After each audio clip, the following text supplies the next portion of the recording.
We're spending 3 full days in one of Italy's most iconic wine regions, the Prosecco Hills of Conegliano and Valdobbiadene, home to the highest quality Prosecco in the world, the Prosecco Superiore DOCG. This area is more than just beautiful. It's a UNESCO World Heritage Site filled with steep hillside vineyards, family-run wineries, and some of the best bubbles you'll ever taste. We're diving into vineyard tours and wine tastings, while of course seeing some of the sights along the way. This trip is packed with inspiration for your own Prosecco adventure. Let's get tipsy, y'all.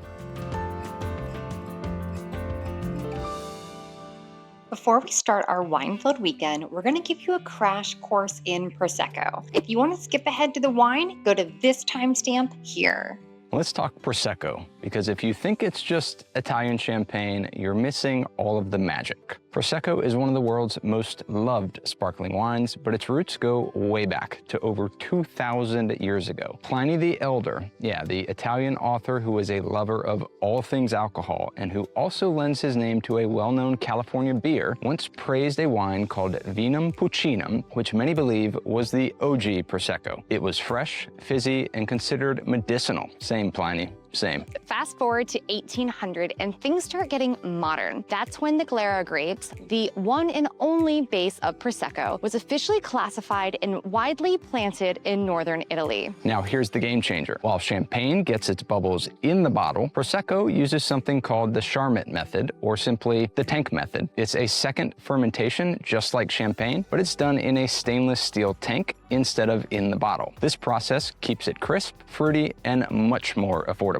In 2009, Italy said, let's protect the good stuff. That's when the Prosecco Superiore DOCG status was born, reserved only for wines made in the hills between Conegliano and Valdobbiadene. This is the Prosecco Wine Trail, Italy's first official wine road created in 1966. It winds about 90 kilometers through hilltop towns where local producers still handpick every single grape. It's not just wine, it's cultural heritage in a bottle. Let's decode those wine labels real quick. Italy uses a classification system, and Prosecco wears it very proudly. DOCG is the top tier. Think very strict rules, hand harvesting, and grapes coming from specific hillsides only. That's the Prosecco Superiore DOCG. DOC is still high quality, just with a little bit more flexibility. Then you have the IGT and the VDT. Those are really just your everyday table wines. Want the full breakdown? We made a complete no-nonsense guide on our blog, and we'll leave a link to that in the description below. And now for the juicy question. How sweet is Prosecco? Here's where things get, well, backwards. Extra brut is bone dry. Brut means crispy, classic, and dry. Extra dry is kind of sweet, yeah, I know. And dry actually is the sweetest. So if you're craving something refreshing with 0 sugar, you want to go extra brut. But if you want something a little bit fruitier, extra dry is your friend.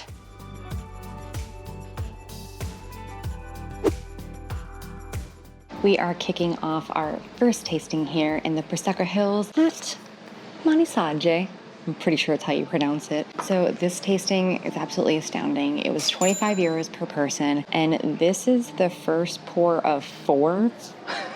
The reason we ended up starting with them is because they offer a night tasting that starts at 6 p.m., which was perfect because we needed to work earlier today. So far, we're just on glass 1, and I've already told Chris I'm never leaving this region. You can just send my stuff up here because I think bubbles are the answer to everything. Doing our tasting with Marco, who is currently the owner. This winery has been in his family for generations. They're especially known for their Rive Prosecco Superiore DOCG, whose grapes come from a steep hillside plots that are hand harvested. It's small production, high quality, and honestly, it's the perfect way to kick things off here.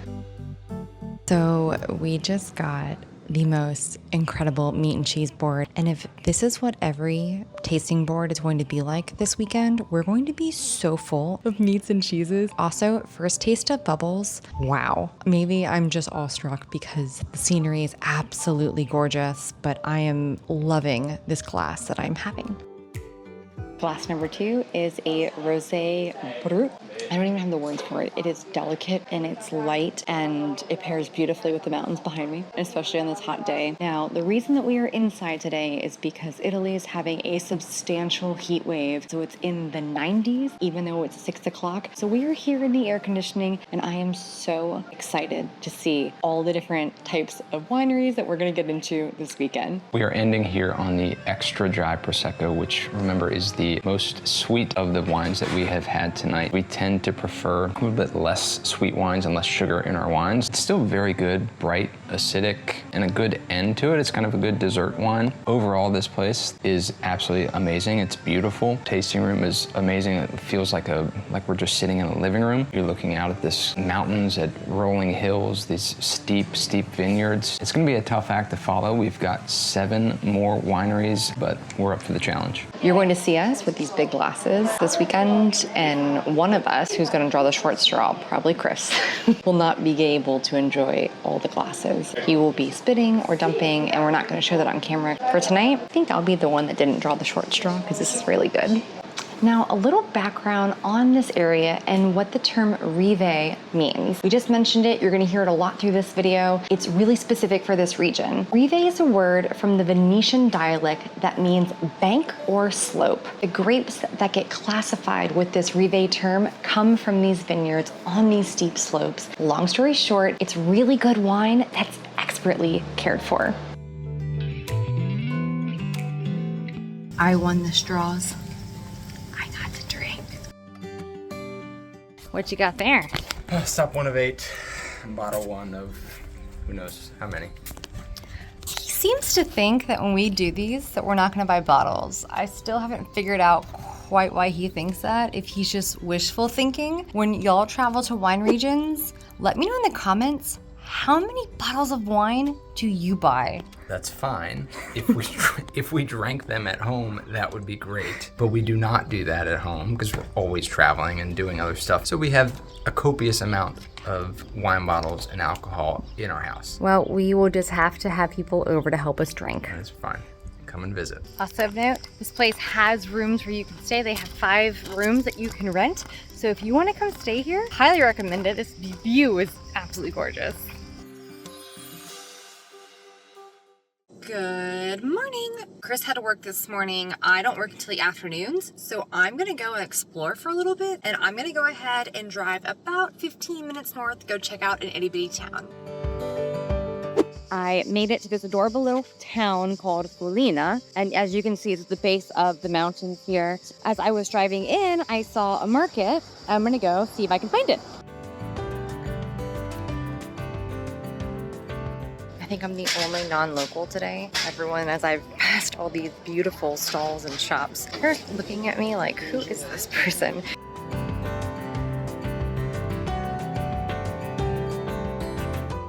What a charming town that was. So there's another town up the road. I saw it on the map, and I want to go check that one out too. I'm probably gonna butcher the name of this town. It's Cizan di Dal Marino. I think it is absolutely adorable. There is water that's running right through the middle of town, and it's so quaint and quiet. It's very hilly, but it's absolutely beautiful. Just walking around, no real destination. It was only a 5-minute drive up here from Foligno, and so far I'm loving it.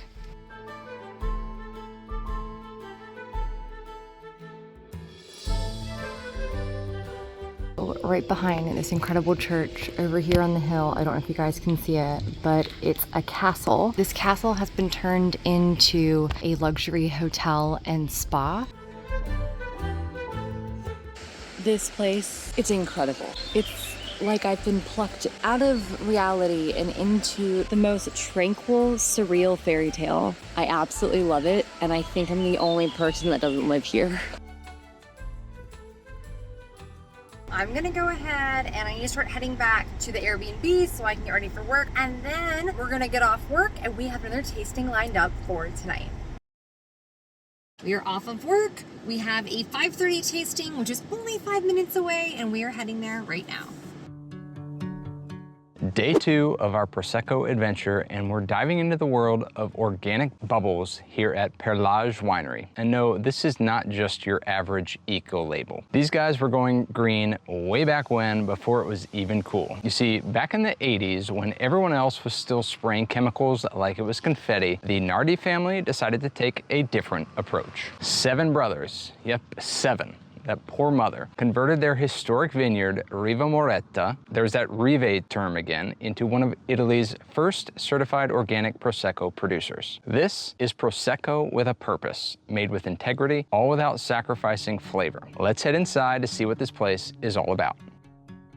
We went for their basic tasting at 12 euros per person, which included 4 DOCG pours. And let me tell you right now, that was a steal for how much variety and insight we got. Every glass was a little different in style, and they really catered it right to what we wanted. We're actually with the 3rd generation owner, and we're going through our tasting. We told him we're not the biggest fans of the dry, which remember, dry means sweeter. And we're doing a no sugar Prosecco right now. I've never had a no sugar Prosecco, which means less of a hangover, and I think I'm in love. This tasting is the perfect way to explore the unique flavors and styles of Prosecco DOCG while getting a true taste of what makes these hills so special.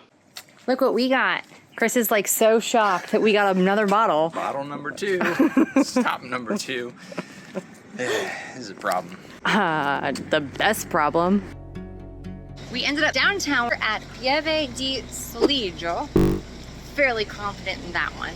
We just parked the car. We're gonna head to an Enoteca.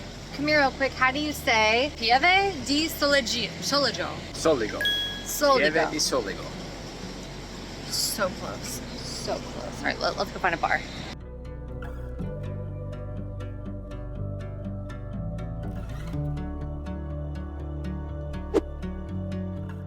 A glass of Prosecco here is $2.50, y'all. I think I'm gonna move here.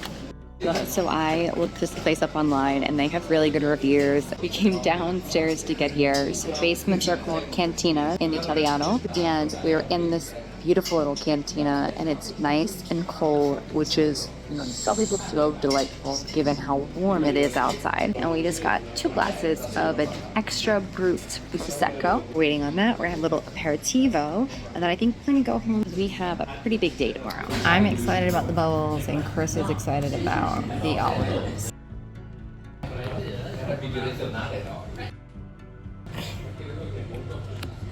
How is it? Mm-hmm.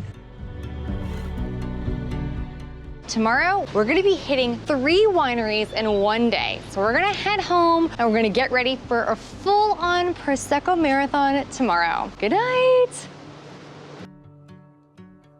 Good morning. It's a full day of Prosecco tasting today. Since we are staying in the middle of this iconic region, we are tackling the area over the next 2 days. We'll focus our tastings closer to Conegliano today. And first up on today's itinerary is Il Colle. We're starting the day at Il Colle, where the Ceschini family has been making wine since the 70s, but their roots go all the way back to the 1700s. This family has built something really special here, working with over 50 local growers and producing everything from everyday Prosecco to its single vineyard Rive wines, and even an organic bottle. If you visit, they offer tastings starting at just 20 euros per person, which includes 3 Proseccos and the most delectable snacks.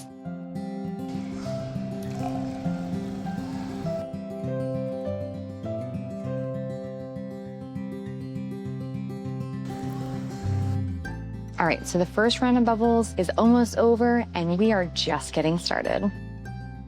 That tasting was great, and something really unique I wanted to just point out is that they're letting us pick the Prosecco that we want to try, and it is making the world of difference. We were talking about this while we were sitting there. We've done so many tastings, and we've never really gotten to pick our tastings. I can literally count maybe 5 or 6 tastings that have allowed us to do that, so we've absolutely loved this experience.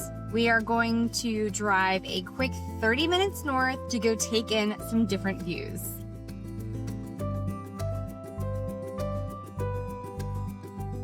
So like I knew this was gonna be gorgeous. Y'all. Oh my God. This is beautiful.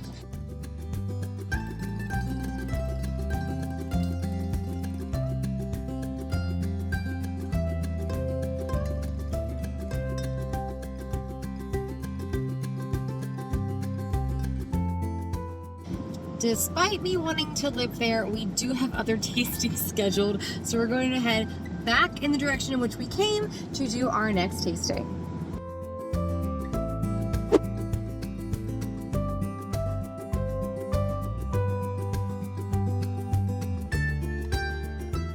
We just left Le Manzane. Wasn't our favorite. A couple different factors.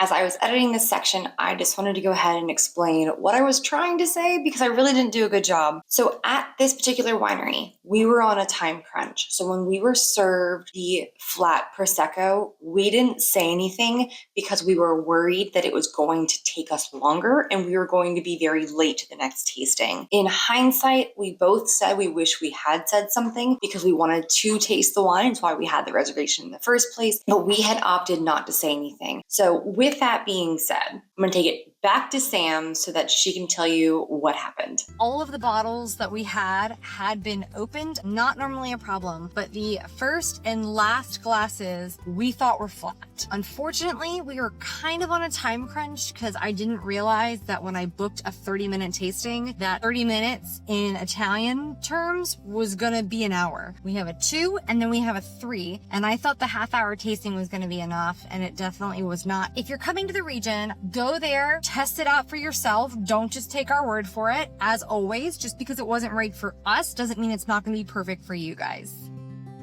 We are heading to a very, very small vineyard. So we went from one of the largest ones that we've been to so far to a very, very small one. And we are hoping that the rain holds out because the tasting is supposed to be outside undercover. I hope it is. Founded in 1945, Tenuta San Benedetto is a family-owned winery, and they've been making wine here for generations, keeping all those classic winemaking traditions alive. They focus primarily on Prosecco Superiore Extra Dry, known for its balance and elegance. You can taste their Frizzante and other sparkling styles depending on the season. If you visit, you can tour the cellar, taste various wines, and truly experience how the land, process, and the people come together to create a bottle that's as local as it gets. That place was incredible. They're really, really small. Like, they produce only a couple thousand bottles a year. I had emailed this winery, and the son who runs it is unfortunately out of town right now. We just did the tasting with his parents, who speak zero English, and as you guys know, we are learning Italian. It was absolutely phenomenal. It was a really lovely time. We ended up getting another bottle, which Chris is thrilled. He's thrilled. That's a wrap on part 1 of our Prosecco adventure. But don't go too far. We're heading deeper into the hills as we make our way to Valdobbiadene, where the vineyards are steeper, the views are unreal, and the Prosecco even more expressive. So make sure you're subscribed and hit that bell because part 2 is coming soon. And trust us, it's pure bubbly gold. We'll see y'all soon.